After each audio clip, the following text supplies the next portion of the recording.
नमस्कार दर्शकों, मैं हूं नवीन और आज हम बात करने वाले हैं प्रथम पूज्य गणपति की। तो कैसे बने हमारे गणपति प्रथम पूज्य, चलिए जानते हैं। तो एक समय की बात है, सभी देवता आपस में लड़ झगड़ कर हिमालय पहुंचते हैं। हाँ, हिमालय महादेव के पास, क्योंकि महादेव भोले भंडारी हैं। तो देवताओं ने सोचा कि क्यों ना अपनी इस लड़ाई का निर्णय महादेव पर सौंप दिया जाए। तब देवराज इंद्र आगे आते हैं और महादेव से बोलते हैं कि महादेव, आप ही निर्णय कीजिए कि हम सब में प्रथम पूज्य कौन है और किसे प्रथम पूज्य का सिंहासन दिया जाए और सभी शुभ कार्यों से पूर्व किसकी पूजा की जाए। तो अब महादेव तो देवों के साथ थोड़ा विचार विमर्श करते हैं और इस निष्कर्ष पर पहुँचते हैं कि एक प्रतियोगिता की जाएगी और जो भी पृथ्वी के 3 परिक्रमा पूर्ण करके सबसे पहले कैलाश लौटेगा उसे प्रथम पूज्य का सिंहासन दे दिया जाएगा। अब प्रतियोगिता शुरू होती है तो सभी देवता अपने अपने वाहनों पर आरूढ़ होकर पृथ्वी की परिक्रमाओं पर निकल पड़ते हैं। अब बात आती है हमारे गणपति की, जो कि एक मूषक पर सवार है। एक तो मूषक की मंद गति, ऊपर से गणपति का भारी भरकम शरीर। तो मूषक तो चलने में भी असमर्थ था, तो पृथ्वी की 3 परिक्रमा करने की बात तो दूर रही। तो अब गणपति अपनी चतुर बुद्धि से एक युक्ति निकालते हैं।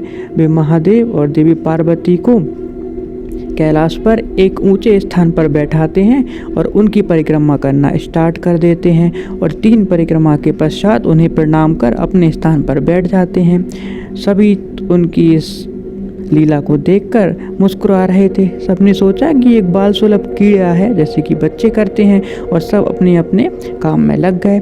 अब जब देवता हिमालय पर वापस लौट कर आते हैं, कैलाश पर्वत पर वापस लौट कर आते हैं, तब वह महादेव से आग्रह करते हैं कि आप बताइए कि प्रथम पूज्य का सम्मान किसे मिलेगा। सब तो त्रिदेव आपस में डिस्कशन करते हैं, आपस में चर्चा करते हैं और अंततः हमारे गणपति को प्रथम पूज्य के रूप में स्थापित कर देते हैं। तो अब देवता खिन्न हो जाते हैं कि विनायक ने तो कोई परिक्रमा ही नहीं की, तो उन्हें प्रथम पूज्य का सम्मान क्यों दिया जाए। तब विनायक मुस्कुराते हैं और सभी को समझाते हैं कि मेरे लिए तो मेरा समस्त ब्रह्मांड मेरे माता पिता या जगत पिता और जगत माता के चरणों में है, तो मैं बाहर किसी पृथ्वी की परिक्रमा करने क्यों जाऊं। मैंने अपने माता पिता की परिक्रमा कर संपूर्ण ब्रह्मांड की परिक्रमा कर ली, तो हुआ ना मैं प्रथम पूजा का अधिकारी। इस तरह सभी देवता उनकी इस बात से संतुष्ट हो जाते हैं और उन्हें प्रथम पूज्य के रूप में स्थान प्रदान कर उनकी पूजा करते हैं। और तभी से विघ्नहर्ता गणेश को प्रथम पूज्य के रूप में स्थापित कर दिया गया और हर कार्य से पूर्व उनकी, या किसी भी मांगलिक कार्य से पूर्व उनकी पूजा की जाती है। अब ये तो हुई कहानी। अब हम समझते हैं कि आखिर इस कहानी का सारांश क्या है, इस कहानी से हमें क्या शिक्षा मिलती है। तो आप जानते हैं कि विघ्नहर्ता गणेश को ज्ञान, बुद्धि और विवेक का देवता माना गया है।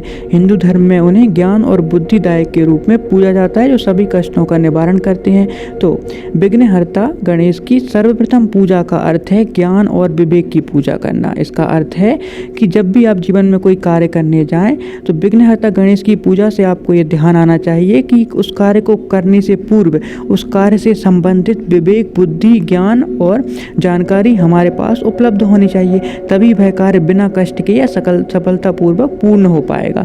इसका अर्थ है कि जब हम विघ्नहर्ता गणेश से प्रार्थना करते हैं कि हमारे कार्य में कोई विघ्न ना आए, तो इसका अर्थ है कि हम अपने विवेक से अपनी बुद्धि को जागृत करके इस चीज़ की प्रार्थना करते हैं, इस चीज़ का मनन करते हैं कि हमारा जो कार्य है उसमें किसी भी तरह का